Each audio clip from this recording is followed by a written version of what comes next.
संसद के अंदर, मतलब कैपिटल हिल जहां पर हाउस ऑफ रिप्रेजेंटेटिव और हाउस ऑफ कॉमन, मतलब दोनों संसद के दोनों सदन है, वहां पर संसद के अंदर पिस्टल। ये देखिए आप, ये आज जो तस्वीरें आई पूरी दुनिया ने देखी। ये लोकतंत्र को न सिर्फ शर्मसार कर देने वाली तस्वीरें हैं, बल्कि लोकतंत्र का रक्त चरित्र। यहां पर 4 लोगों की मौत हो गई है, 4 लोगों की मौत हो गई है। हिंसा, आगजनी, तोड़फोड़ सब कुछ हुआ। देखिए पूरी तरीके से इस जो कैपिटल हिल है उसको हाईजैक करने की कोशिश की गई। इसलिए हम लोग कह रहे हैं कि भारत से सीखो लोकतंत्र का मतलब क्या होता है। मतलब क्या अमेरिका भारत से सीखेगा? यही हम लोग सवाल उठाने की कोशिश कर रहे हैं। लेकिन इस सवाल के साथ कि भारत में लोकतंत्र का मतलब क्या है, 2 तस्वीरें मैं आपको दिखाता हूं। सबसे पहले आप देखिएगा, भारत में लोकतंत्र का मतलब है जहां संसद को लोकतंत्र का मंदिर कहा जाता है। एक तस्वीर से शुरू करते हैं। आपको याद होगा जब प्रधानमंत्री नरेंद्र मोदी 2014 में जीत कर आए थे, तब संसद भवन में साष्टांग प्रणाम उनकी तरफ से किया गया था। ये देखिए आप, 2 तस्वीरें आप देखिए, आप समझ जाएंगे हम क्यों कह रहे हैं कि भारत से सीखेगा अमेरिका या भारत से सीखो अमेरिका। लोकतंत्र का असल मतलब, एक तरफ संसद को हाईजैक करने की कोशिश, हिंसा, आगजनी, तोड़फोड़ और गोलीबारी भी हुई है, 4 लोगों की मौत। वहीं दूसरी तरफ ये भारत का लोकतंत्र, जहां संसद को लोकतंत्र का मंदिर माना जाता और यहां पर एक तरीके से माथा टेका था प्रधानमंत्री ने। लेकिन वही सवाल फिर से कि भारत में कई बार चुनावों में धांधली के आरोप लगे, कई बार ईवीएम में गड़बड़ी के आरोप लगाए गए, लेकिन किसी ने संसद को हाईजैक करने की कोशिश नहीं की। ईवीएम को एमवीएम जरूर कहा गया।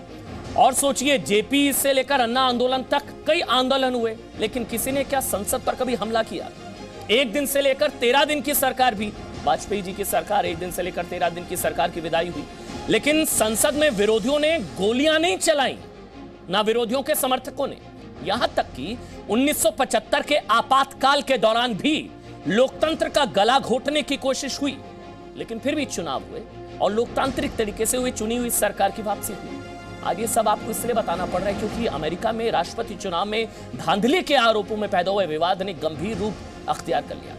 ट्रंप के समर्थक जबरन संसद कैपिटल हिल के अंदर घुस गए, हिंसा, आगजनी, तोड़फोड़, गोलीबारी, चोरी भी हुई है, कई चीजें तो उठा के ले गए हैं, 4 की मौत। लोकतंत्र के खून खराबे की तस्वीर आज अमेरिका के कैपिटल हिल से आई, इसमें 4 लोगों की मौत हो गई। ऐसा खून खराबा और खूनी संघर्ष आज तक अमेरिका में देखने को नहीं मिला।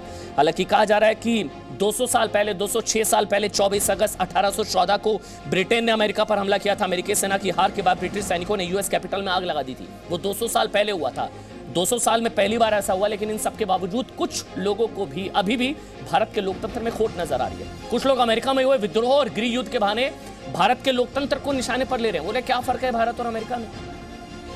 मतलब हमारे लोग, हिंदुस्तान के लोग ये कह रहे हैं क्या फर्क है? जो ट्रंप साहब वहां कर रहे हैं वही मोदी यहां कर रहे हैं। कांग्रेस के नेता ये कह रहे हैं। लेकिन ये तस्वीरें आज की तस्वीरें कैपिटल हिल, सब कुछ हुआ, हिंसा, आगजनी, तोड़फोड़। मेरे साथ एक बहुत बड़ा पैनल है यही समझने के लिए कि क्या भारत से सीखेगा अमेरिका, और तुलना कितनी वाजिब है कि जो वहां पर है वही हालात तो हमारे यहाँ है, जो ट्रंप साहब वहां कर रहे हैं वही मोदी यहां कर रहे हैं। ये तक कहा जा रहा है कि कोई फर्क ही नहीं रह गया है। यहाँ पे भी कई ऐसे लोग हैं, उनसे बचाओ। हम लोग यही डिबेट करने की कोशिश करेंगे कि क्या अमेरिका को भारत से सीखने की जरूरत है। मेरे साथ एक बहुत बड़ा पैनल आप देख पा रहे हैं। मेरे साथ जफर इस्लाम जो कि राज्यसभा सांसद हैं और बीजेपी के प्रवक्ता हैं, वो मेरे साथ हैं। मेरे साथ शाहिद सिद्दीकी हैं, पूर्व सांसद हैं, वरिष्ठ पत्रकार हैं। आपका भी स्वागत शाहिद सिद्दीकी। जफर इस्लाम आपका भी स्वागत। आशुतोष मिश्रा पत्रकार, पॉलिटिकल एनालिस्ट, और आंचल मल्होत्रा फॉर्मर डिप्लोमेट, और आलोक मेहता पत्रकारिता में 4 दशकों का अनुभव है, 40 सालों का, वो भी मेरे साथ लाइव जुड़ चुके हैं। आप सबका बहुत बहुत स्वागत। सबसे पहले जफर इस्लाम मैं आपसे शुरू कर रहा हूं। अभी भी कहा जा रहा है क्या फर्क है भाई? कांग्रेस के कई नेता हैं, मैं नाम नहीं लेना चाह रहा हूं, वो पब्लिसिटी के लिए सब करते हैं, लेकिन एक पूरी लॉबी है, गैंग है, सब लगे हुए। क्या फर्क है? जो ट्रंप वहां कर रहे हैं वही मोदी यहां कर रहे हैं, कोई फर्क थोड़ी ना है।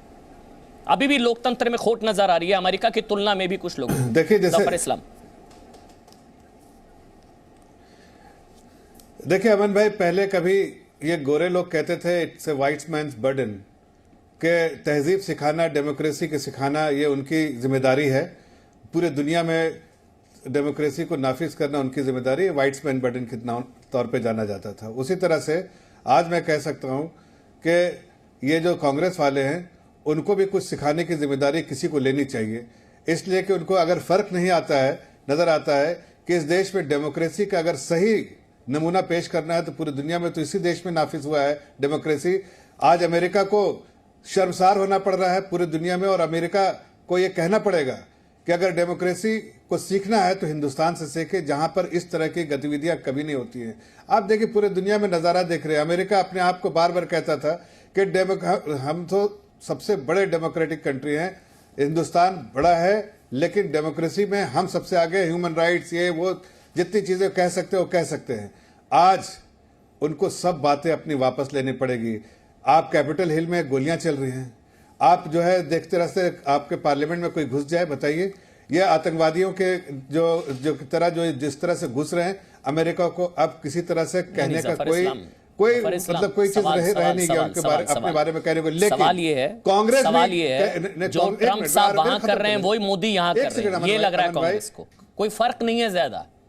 नहीं एक मिनट, हाँ ये है, सुनिए ना, नहीं इसीलिए कह रहा हूं, आ रहा हूं उसी पर। मैं कह रहा हूं कि ये बिल्कुल जो अमेरिका में सामने देख रहे किस तरह से हो रहा है, और उसके बावजूद ये कांग्रेसी, इनको ये नजर नहीं आ रहा कि हिंदुस्तान में डेमोक्रेसी, वही कह रहा हूं कि हिंदुस्तान में डेमोक्रेसी जिस तरह से नाफिज हुआ है कि एक गरीब आदमी एम्पावर हो रहा है, इसको डेमोक्रेसी कहते हैं।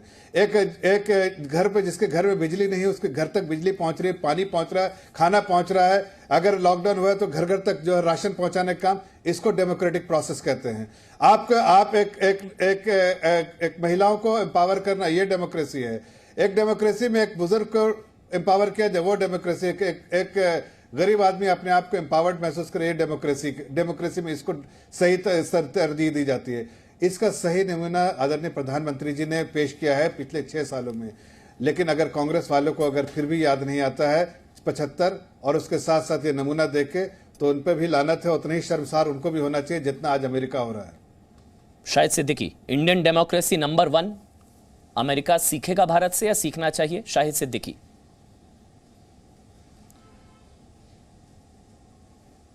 देखिए, सीखने का प्रोसेस तो कंटिन्यूअस है, हमेशा रहता है।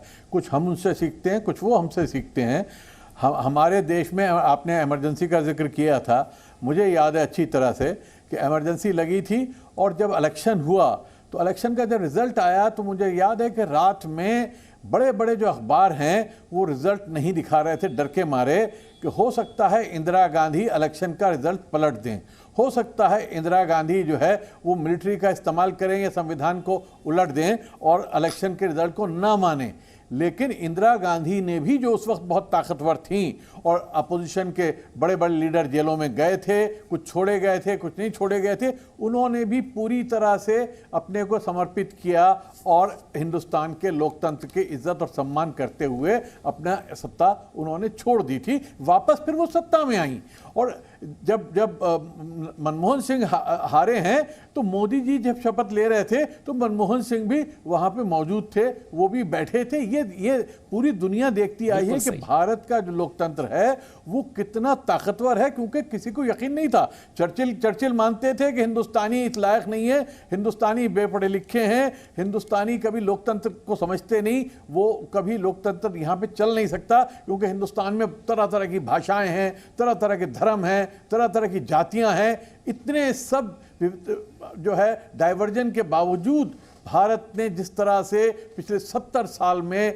लोकतंत्र को न सिर्फ जिंदा रखा है बल्कि मजबूत से मजबूत किया है, तो पूरी दुनिया हिंदुस्तान से सबक सीख रही है और लोग मानते हैं इस बात को कि हिंदुस्तान के लोकतंत्र से हमें सबक सीखना है, वो सबक जारी है। बाकी जहां तक आज जो हुआ है 6 तारीख को जो हुआ है वॉशिंगटन में, वो मैं समझता हूं कि उससे 2 चीजें हुई हैं। एक तरफ तो हमला था लोकतंत्र के ऊपर, दूसरी तरफ लोकतंत्र मजबूत भी हुआ है। वहां पे जिस तरह से हाउस के अंदर दोनों डेमोक्रेट्स भी और रिपब्लिकन्स भी दोनों एक हो गए। जो ट्रंप के साथी थे, उनके करीबी थे, उन्होंने भी ट्रंप को कंडेम कर दिया और उन्होंने भी कह दिया ट्रंप से कि तुम ये झूठ बोल रहे हो, इसे बर्दाश्त नहीं किया जाएगा। और वहां पर जिस तरह कमला हैरिस जीती है, एक हिंदुस्तानी नस्ल की, एक काली जिसको कहते हैं ब्लैक अमेरिकन, वो जिस तरह से जीत कर आई, जिस तरह से उसे समर्थन मिला, वो भी मैं समझता हूं कि एक बड़ी लोकतंत्र की जीत है अमेरिका के अंदर। तो पूरी दुनिया में जहां तक लोकतंत्र का सवाल है, तो लोकतंत्र के अगर देखा जाए कि सबसे बड़े पिलर कौन से हैं, तो हिंदुस्तान है, इंग्लैंड है, अमेरिका है, और अगर आप कहें तो स्विट्जरलैंड है, बाकी जर्मनी में आती जाती रही जी। लोकतंत्र। फ्रांस के अंदर लोकतंत्र भी जो है कभी कई बार बिगड़ा है, लेकिन उनका एक लंबा इतिहास है 250-300 बरस का। भारत में लोकतंत्र, भारत ने एशिया अफ्रीका को अगर सिखाया है, अगर साउथ एशिया को बताया है कि लोकतंत्र क्या होता है, तो वो भारत ने बताया। और सबसे बड़ी चीज, संविधान को कैसे माना जाए, रूल ऑफ लॉ क्या होना चाहिए, वो भारत ने दुनिया को दिखाया है। क्योंकि सिर्फ वोट डालने का और सरकार बदलने का नाम लोकतंत्र नहीं है। लोकतंत्र का मतलब यह है कि रूल ऑफ लॉ हो, इक्वालिटी बिफोर लॉ हो, कानून के सामने सब बराबर हो, कोई भेदभाव कानून के मामले में ना हो। और ये भारत ने दिखाया है और भारत से दुनिया सीख रही है। लेकिन शाहिद सिद्दीकी, वही मेरा सवाल जो मैंने जफर इस्लाम से पूछा, फिर कांग्रेस पार्टी या तमाम नेता या एक लॉबी ये क्यों ये प्रूफ करने में लगी हुई है? मैं ट्वीट ही पढ़ रहा हूं कि जो ट्रंप यूएस में कर रहे हैं वही मोदी यहां कर रहे हैं। हमारे यहां भी लोकतंत्र है ही नहीं, देयर इज नो डेमोक्रेसी। वो तो राहुल गांधी का स्टेटमेंट तो आपको भी याद होगा, हमारे यहाँ तो है ही कहां, लोकतंत्र ही नहीं है। देखिए, या इंडियन डेमोक्रेसी और जो भारतीय संविधान है उसकी धज्जियां उड़ाई जा रही हैं। जो ट्रंप वहां कर रहे हैं वही मोदी यहां कर रहे हैं। सर शाहिद भाई, शाहिद सिद्दीकी। नहीं, देखिए, आज मैंने कोई ऐसा स्टेटमेंट कांग्रेस का ऑफिशियल नहीं पढ़ा कहीं किसी ट्वीट में। बाकी किसी व्यक्ति ने कोई बयान दिया हो तो वो हमेशा होता है, वो भी एक लोकतंत्र का हिस्सा है। लोकतंत्र में क्रिटिज्म कभी अच्छा, कभी बुरा, कभी ज्यादा, कभी कम, ये भी एक लोकतंत्र की ताकत है। कि आप ट्रंप हैं, ये भी लोकतंत्र की ताकत है। वो कह रहे हैं मेरा चोरी कर लिया, इलेक्शन चोरी हो गया, मुसलसल आज भी कह रहे हैं, वो अभी भी कह रहे हैं, जब कंसीड किया तो भी कह रहे हैं कि इट हैज बीन स्टोलन। तो ये भी लोकतंत्र की ताकत है कि लोकतंत्र उसे भी बर्दाश्त करता है कि यार तू हार गया, फिर भी तू कहता है कि चोरी करके ले गए, मैं तो हारा नहीं, मैं तो जीता हूं। तो ठीक है, तो तुम्हारी बिलीफ है, बिलीफ करो, लेकिन जो प्रोसेस ऑफ लॉ है वो काम करेगा। तो अमेरिका में भी प्रोसेस ऑफ लॉ काम कर रहा है, हिंदुस्तान में भी प्रोसेस ऑफ लॉ काम कर रहा है। जहां पर प्रोसेस ऑफ लॉ काम ना करे अगर कहीं, तो उसका क्रिटिज्म, उसके ऊपर आलोचना, मैं समझता हूं लोकतंत्र का बड़ा एक अहम हिस्सा है। वो सबको करना चाहिए। अपोजिशन का काम है आलोचना करना, लोग पत्रकारिता का काम है आलोचना करना, कई बार ज्यादा, कई बार कम, कई बार गलत, कई बार ठीक, लेकिन आलोचना होती रहनी चाहिए।